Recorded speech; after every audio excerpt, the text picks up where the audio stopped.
You can be treating someone well, showing consistency, showing interest, and instead of things to get better, they pull back, they become unpredictable. They say or do things that makes you feel like they are testing you. I know what the confusing part is. Sometimes it is normal, and sometimes it is something much deeper. And the reason is that not all testing in relationship is the same. Some testing comes from a place of emotional maturity, while some comes from a place of insecurity.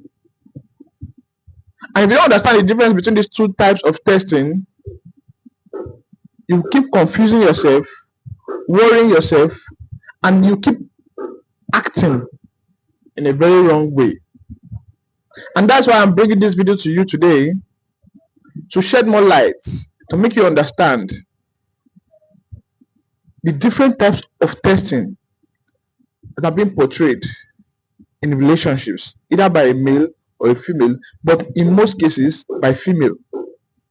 And we'll also be discussing the reason it happens and how you can come out of it successfully. My name is Astor, and this is Astor Psyche. This is a channel where we talk about human relationship, psychology, helping you to become a better person and helping you to get an healthy and long-lasting relationship. Without much ado, let's dive into this video. Now, what is testing in relationship? When you talk about testing, what does it really mean in a relationship? Testing is basically an observation of your behavior when you are under pressure, when there's inconsistency, and when there's emotional tension. That is, how do you act in these cases when you are experiencing pressure, when there's no clear stability in that relationship? How do you act? It will interest you to know that in relationship, it is actually beyond words. It is more of action. In most cases, women often do the testing in relationship, and this is bringing us to why they actually do tests. And I'll be taking you back in time in 1972, where an evolutionary biologist called Robert Chivers propounded a theory called the parental investment theory.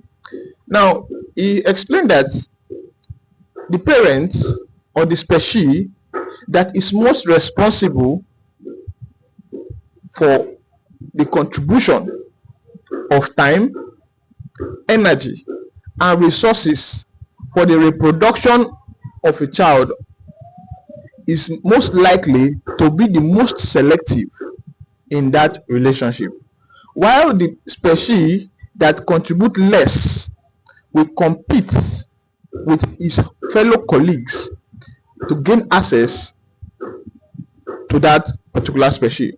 Let me shed more light. What he's trying to say is that the species that contributes more time, more energy, and more resources in producing a child is the one that selects, while the man, being the one that contributes less to the production of that child, will compete with fellow men to gain access to that female. Because we know that pregnancy brings a lot. In fact, it changes a woman's physical appearance. Sometimes it is a thing of life and death, having a lot of risk and internal complications. And so women usually want to be sure that whoever it is that they are selecting or they are deciding to be pregnant for is capable of providing for them, granting them safety, protecting them, giving them emotional stability, and every other thing you can think of. That is where this aspect of testing came from. Now, such kind of testing of a woman trying to know which species is best for her is usually natural. It is just very natural for it to happen. You have to pass through that test for it to be confirmed a worthy fit, a worthy partner for her to be with. So such kind of testing is very normal. And it will, and also I want to draw your attention to the fact that because men are more physically built, God gave the female a more psychological strength. Female are more psychological and emotionally intelligent than men. So that is the strength God has given them, since they don't have the physical strength. And it is this psychological and emotional strength that they use in testing men, in verifying men, before they decide either to be with them or not. So such kind of testing is normal. You cannot even do without it. But there are certain factors that determine how you'll be tested or how often you'll be tested. And these factors brings us to the types of testing. Now, we have the healthy testing and we have the insecurity driven testing. Now, the healthy testing is also called the secure testing. Now, the testing I just mentioned earlier, which is the very natural testing, is what we also call the secure testing. So it's a testing that you tend not to observe, you tend not to even notice. It is very subtle, it's very natural, and it is not manipulative. A lady can ask you, okay, so honey, what are we eating this morning? And she keeps quiet. She's trying to see if you're a man that has his life organized, that has his life planned out, that is very decisive, that can lead. Not that she does not know or she cannot suggest, but she wants to first know. She asks you questions. Those are examples of how women test you. They might say things to see your response. They might react in certain ways to see your response, to know if you are somebody that is very emotional, that can undo them when they are very emotional, when they are very dramatic. Those are testing, but a lot of the time men don't even notice. So that's why I said it is very natural. Like, it is subconscious a lot of the time. So if you're able to pass this series of testing, then she'll be able to open up to you. She'll be able to trust you more. And this kind of testing reduce with time, because once she's able to trust you more, once she's able to rely on you more, and open up to you the more, the lesser the testing and the higher the attraction. Once you're able to pass this test, the higher the attraction and the lesser the testing. She'll test you less often, since you already know that, okay, you are a man that she can rely on, you are a man that can lead her. So basically that is the reason they test you, and those are the kind of testing they pass you, just for you to be able to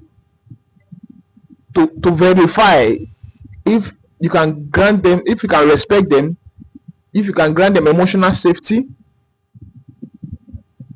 and if you can respect them.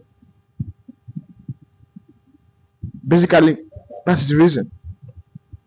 And there are some psychological perspective to this. That is, there's a psychological reason women do these things, and I will only be mentioning three. The first is for predictability. Women want to be sure that you are predictable, that you are not that kind of man that when you get angry you can break bottle on their head, or you can break the TV, or you can just scatter everywhere. They want to verify. That is a psychological reason behind these things. Predictability is the first one. Second thing is emotional stability. They want to verify if you have emotional stability, and also if you can grant them safety before fully opening up to you. And also pay attention to your patterns, repeated things you have been doing repeatedly. They also pay attention to those things before they open up to you finally. And all these things, we call them emotional intelligence. Now, the second type of testing is the insecurity driven testing. Now, this testing is not subconscious. A lot of times, it's very conscious, very dramatic, very manipulative. In fact, it is chaos, very chaotic. It's not calm, it's not peaceful. It has a very ulterior motive behind it, because such kind of testing is always in a bid to control the man, to test his boundary, to keep testing his boundary, to see how far they can control him, or they can get with him, to see what he can tolerate, all those things. And so this kind of testing comes from a place of trauma, a bad ex, a bad parent, bad home upfront, like a child that was not well brought up, that lacked love from home. So love is strained to such people or to such person. So they are not very relaxed when you show them love, or when you are calm. They see it as dramatic, because they have always fought their way through to be loved. So when you are not dramatic, when you are calm, when there is peace, it is not familiar. They always want to create confusion. That's what such kind of testing looks like. They'll pull away and they come back. They are very lovely today, and they are very dramatic tomorrow. They bring confusion. They test your boundaries repeatedly. They need constant reassurance. They are those kind of people that wants you to always say, I love you, you're the sugar in my tea, and all of those things. They need constant reassurance. Without you, I cannot do this. Without you, I cannot do that. They need that reassurance. They need that validation. So you see, it is very messy. And like I said, such kind of testing comes from a place of trust issues, comes from a place of heartbreak in the past, comes from a place of low self-esteem, comes from a place of low self-worth, comes from a place of lacking healthy love, most especially from the home. And such kind of testing is very, very hard to pass, because even if you pass that test, they keep repeating it, because they keep challenging that love. They keep challenging your trust, your loyalty. They keep testing. They don't give up, because it is something emotional. It is something psychological. Like, it is not. They are not doing it so that they can trust you. No, they are not doing it so that they can feel safe with you. No, they are not doing it to know if you can lead them. No, they are doing it because the experiences they have in the past is not the same with what they are currently experiencing. So they want to keep proving. They want to keep probing and testing you to the limits, to know how far you can go, to know if it is truth or fake. But because of they don't love themselves, they keep testing. They don't stop. Now, the deep psychological insight about this kind of testing is that such kind of people are not usually used to being loved properly. Healthy love usually feels strange to them. They are very suspicious, and they usually test your love deeply and repeatedly.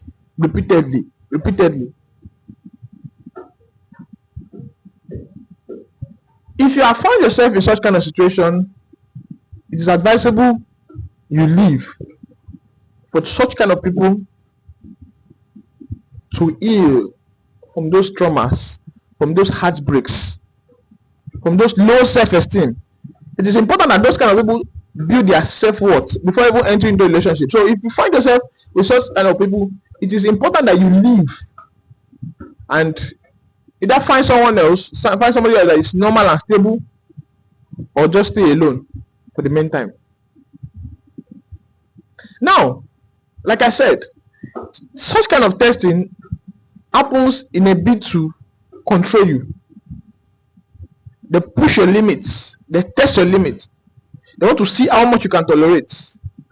They want to check if you will stay no matter what. That is the aim of such kind of testing.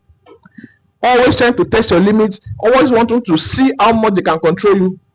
Always want you to know, to what end will you test. So you will discover that such kind of people are not normal psychologically.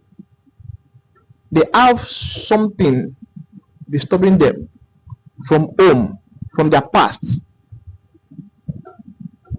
because it keeps repeating itself. It keeps repeating itself. It keeps coming back. So that people don't trust love,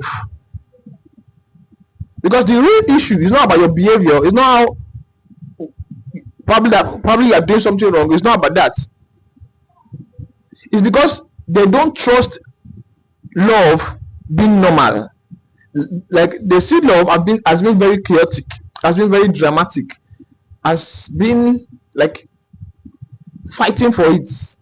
They don't see it as you deserving it.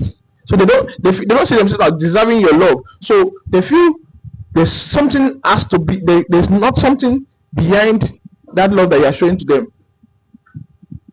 And so they keep testing it. They keep testing it. Now you can pass this test, like I said, and still lose the relationship at the end of the day.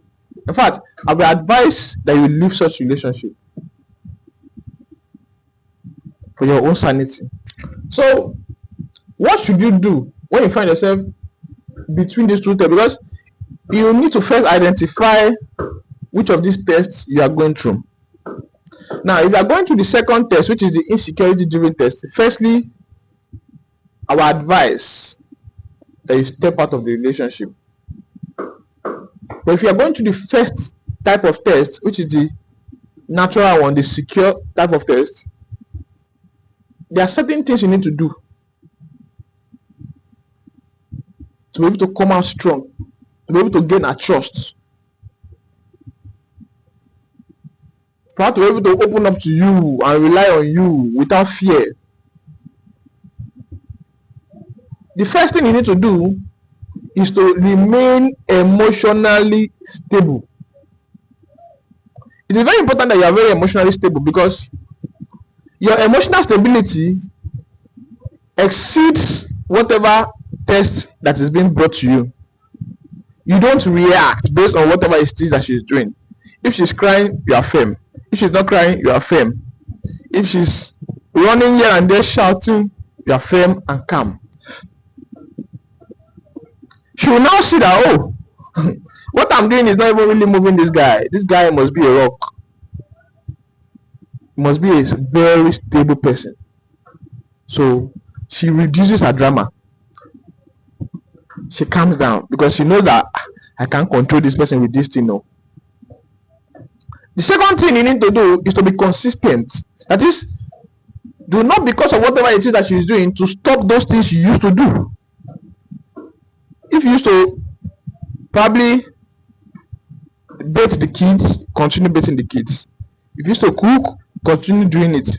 Whatever it is you used to do, if you used to drop certain amount of money, keep doing it. If you used to take her out, keep doing it. She will see that, this one is beyond me. This is a true leader. And then she'll calm down. I'm talking about the actual natural type of testing, not the dramatic one, not the one that needs healing. Not the one that requires working on, building her self-worth and self-esteem. No, not those types. I'm talking about the natural types of testing. Yes. The third thing you need to do is that you don't need to over-explain yourself or even apologize when you are not wrong. Because sometimes, like I said, it is they want to see how they can, if they can control you, or if you are somebody that is not stable, if you're somebody that is not emotionally stable. So you need to not explain yourself or apologize when you know you have not done anything wrong. And the last one, the fourth one, is that you need to set boundaries where it is necessary. Now, there's another type of testing that I will quickly need to chip in, aside from these two, is like the testing that you experience at the very beginning. Like it is part of the secure type of testing, but it does not happen in the relationship. It happens before the relationship begins. Like a testing where she can either not come for your first date, like after exchanging numbers, she might either not come for your first date, just to see if you are going to call her or text her, or you start blow up her phone with calls. Those kind of situations just become. For example, I was talking with the girl I newly met yesterday, And we had agreed earlier in that day that okay, I was going to call her in the night, and she said no problem. Okay, only for me to text her, and then I called her. She didn't pick, and I was like, okay, like, are you not home or something? And she was like, she's home, but she does not want to talk. Now that is the type of testing. She does not want to talk. Does not mean she's not going to talk to somebody more attractive or that she feels more attracted to. She only has low attraction towards me. So in this case, you are just remain calm. I only just said okay, no problem. So you don't panic, you don't call, or you don't over explain, or you don't try to compensate for whatever it is that she's doing. It is just very obvious that why she's testing you at that stage of the relationship, when in fact when the relationship has never started, somebody you just met, is because she has low attraction for you. So you also carry out what I've already just said, emotional stability. Be consistent, like just say okay, no problem, like some other time. That's all. So this kind of testing mostly happens before the actual relationship even begins, before your first date. So be aware. Now, very important.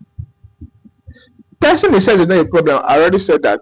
It is very natural. It's very human, because Trevor said it in 1972 that because the species that is responsible for contributing more time, more energy, and more resources to the reproduction of a child will definitely be selective. It is very natural.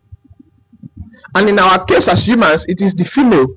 Take note that in some kingdom, in the animal kingdom, some certain species like the seahorse and some certain birds and fishes, the male carry out the most responsibility in the reproductive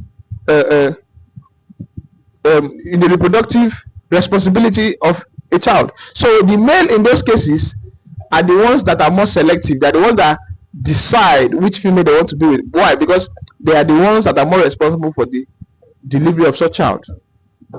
You can do your research. I already mentioned seahorse. Yes, the male is usually the one that is selective. So in our case as humans, it is the female. So whatever testing you are passing through, it is natural because they want to be under a safe arm. But when testing becomes constant, emotional, and draining, it is no more normal. It is no more natural. It is dramatic. Now, sometimes people don't test you because they don't trust you.